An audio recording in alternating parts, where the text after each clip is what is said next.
பொய்யார மயிலேறும் காட்சி எழுயாவும் ஒளி வீசும் தெய்வாம்சமே பொய்யான என் வாழ்க்கை புவி மீது நிலையாக அருள் செய்ய வர வேணுமே நீ அருள் செய்ய வர வேணுமே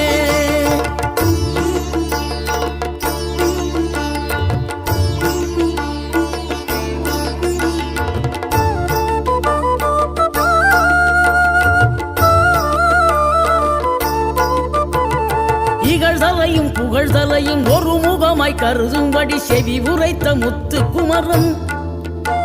நீ வறுமையையும் வளமையையும் சமநிலையை உணரும்படி மதி கொடுத்த செல்வ குமரன்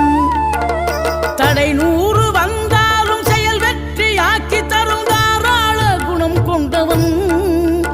நீ வலை வீசும் அறிவுக்கு தொலைவானவானாகி மாறாத